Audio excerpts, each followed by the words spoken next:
Hello and good morning, friends. Welcome back to another exciting day in Empires and Puzzles. And for those of you who were able to catch my early release, this is my second go at this review video. I took a look at it this morning, and unfortunately, I realized that in my half-awake state, I kind of didn't interpret the card correctly, so we are here for number 2, and I will go ahead and record this and put it up so that it can be slightly more accurate. We're going to get right into reviewing Zavolt. So this will be a new construct hero, and a reminder, the constructs have been around for a little bit now. They replaced the foxes in this portal. I am a little sad to see the foxes on their way out. They were great. The constructs have been okay, but let's get into what they do. So first things first, this guy's a sorcerer class, which is nice. It has the chance for mana delay, which is a pretty cool defensive ability. Useful on offense, but definitely, I think, more focused on defense. We have the Construct family. Members of this family have the Construct core. The Construct core is charged each time this character receives damage from normal attacks or special skills. So anytime they take damage, charges up the core.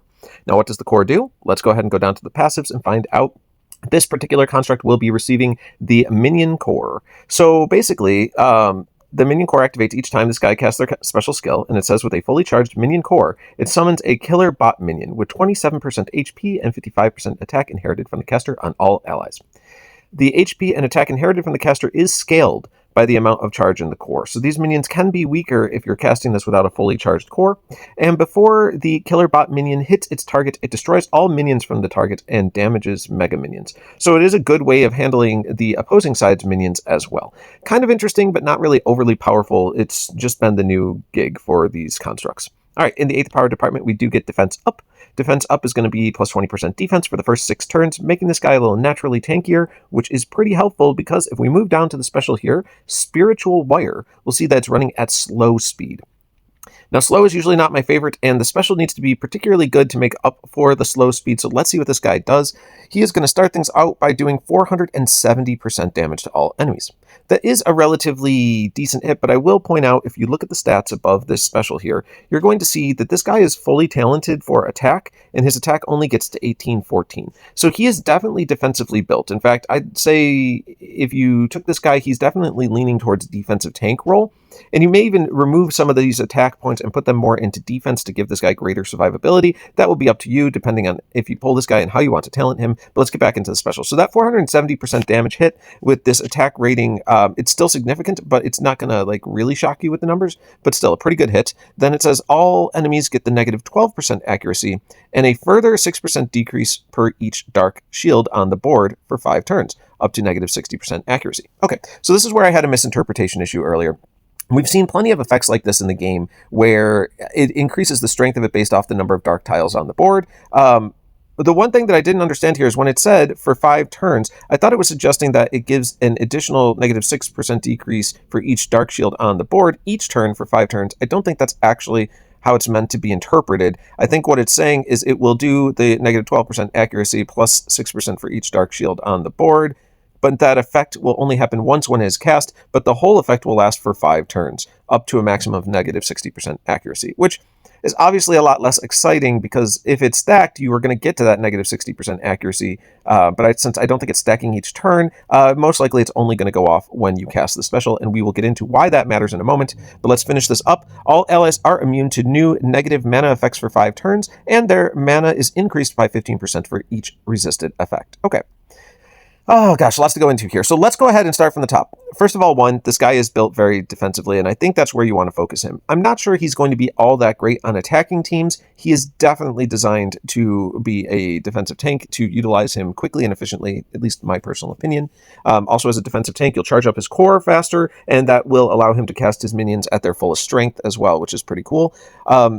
I would say the accuracy part of this guy's special, due to the fact that I don't think it stacks each turn like I originally interpreted, is not that great, because the reality is he's slow. So you've been searching for tiles to cast this guy, and this is on offense, mind you. You've been searching for tiles to cast this guy, and to get to a slow special, you've probably used up the majority of the purple tiles on the board. And now he's trying to only put negative 12% accuracy. It doesn't make a lot of sense. I don't think you're going to get, maybe you have 3 more tiles, so you'll end up with negative 30% accuracy. It's just not that impressive on offense, right? Now, on defense, he charges differently. Defense, he's going to take damage from tiles being sent into him, and it won't necessarily affect the number of purple tiles on the board, right? So, in reality, they could charge this guy up and still have 12 purple tiles on the board.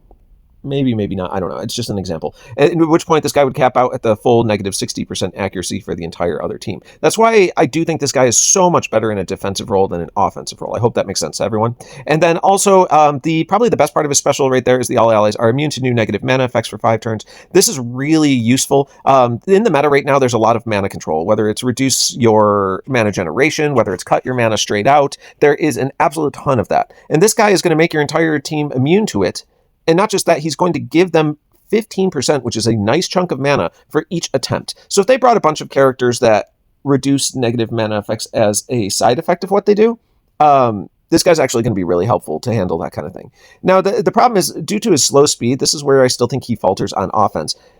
Getting him off and getting that protection up will be very hard. If you're facing like a Fergus or something like that, and defensively they have a Fergus tank, and you're trying to bring this guy to counter it, how do you get your slow special off before Fergus is reducing this guy's mana? That's my question. Like, is it possible? Sure. Is it likely? Not really. Fergus is probably just going to continuously chain and stop this guy from ever going off to give you that mana protection. We had a similar character in Rajesh, or the Wildcat, the red one, that did something similar. But honestly, he just, at average speed, on offense, he oftentimes wasn't going off in time to put protection up against Fergus tanks, and really kind of ruined his ability to be an effective counter for Fergus. I believe he would have been a lot more popular, I think, if he activated at fast speed to give that protection quicker. But regardless, the point is, like, this guy clearly seems to be defensive. I would recommend sticking with that role if you do pull him. So we have to get to the rating.